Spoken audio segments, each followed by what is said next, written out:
बता दें कि बिहार की राजनीति से इस वक्त की एक बड़ी और महत्वपूर्ण खबर सामने आ रही है। आपको बता दें कि चिराग पासवान ने कहा है कि मैं सब्जी में नमक की तरह हूं। चिराग पासवान ने सीटों पर एनडीए को कर दिए दो बड़े इशारे। आखिर वो दो बड़े इशारे क्या है? नमस्कार, मैं हूं संजीव और आप देख रहे हैं आप तक न्यूज। अगर आप हमारे चैनल पर नए हैं तो चैनल को जरूर सब्सक्राइब कर लें। बता दें कि लोक जनशक्ति पार्टी रामविलास के अध्यक्ष चिराग पासवान ने एनडीटीवी से बातचीत के दौरान आगामी बिहार विधानसभा चुनाव सहित तमाम मुद्दों पर खुलकर अपनी बात रखी है। उन्होंने साफ कहा है कि एनडीए में सीट बंटवारे की बातचीत अभी शुरू नहीं हुई है, लेकिन उनकी पार्टी को सम्मानजनक संख्या और क्वालिटी सीटें चाहिए। चिराग ने कहा कि सीटों की संख्या को सार्वजनिक मंच पर बताना गठबंधन धर्म के खिलाफ होगा। हालांकि उन्होंने स्पष्ट किया कि उनके मन में सीटों की संख्या तय है। उन्होंने कहा कि मेरे पास जातीय आधार से आगे बढ़कर पूरे बिहार में प्रभाव है। मैं किसी भी विधानसभा सीट पर असर डाल सकता हूं। चिराग का कहना है कि प्रधानमंत्री मेरे साथ हैं, यही मेरे लिए सबसे बड़ी ताकत है। उनका मानना है कि लोकसभा चुनाव में जीत का श्रेय पीएम मोदी के करिश्मे को जाता है, लेकिन यह भी जोड़ा कि हर सहयोगी दल की भूमिका अहम रही है। उन्होंने खुद को सब्जी में नमक की तरह बताया और कहा कि वह हर विधानसभा सीट पर वोट को प्रभावित कर सकते हैं। अपने चाचा पशुपति पारस से रिश्तों पर चिराग ने कहा कि उन्होंने मुझसे अलग होने का खुद फैसला लिया था। मैं इसे पारिवारिक लड़ाई नहीं बनाना चाहता, यह उनकी राजनीति है।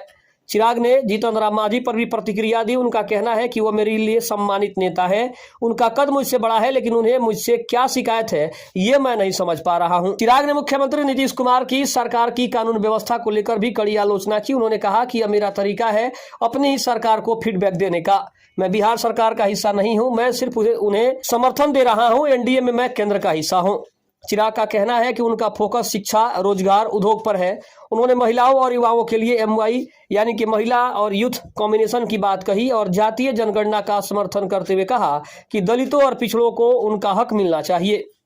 उन्होंने ये भी साफ किया कि अगर कभी उन्हें लगे कि एनडीए में उनकी उपेक्षा हो रही है तो उनके पास गठबंधन से बाहर जाने का विकल्प हमेशा मौजूद है। साथ ही साथ चिराग पासवान का यह भी कहना है कि जो लोग मुझे हमेशा इग्नोर करते हैं उन्हें यह पता होना चाहिए कि मैं सब्जी में नमक की तरह हूं। सब्जी चाहे आप कितना भी स्वादिष्ट बना ले, अगर उसमें नमक नहीं डालें तो सब्जी का कोई स्वाद नहीं आता है। उसी तरह मैं भी एनडीए में एक नमक की तरह काम कर रहा हूं, क्योंकि जब तक मैं नहीं रहूंगा गठबंधन का मिजाज हमेशा बदला बदला सा नजर आएगा और कभी गठबंधन एक तरफ से दिखाई नहीं देगा।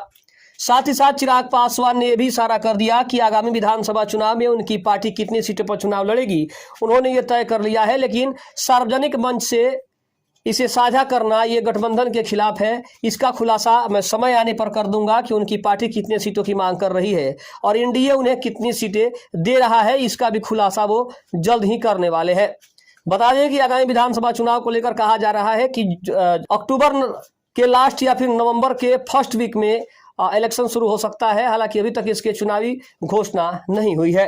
खबर कैसी लगी कमेंट में जरूर बताइएगा। तब तक के लिए धन्यवाद। जय हिंद, जय भारत।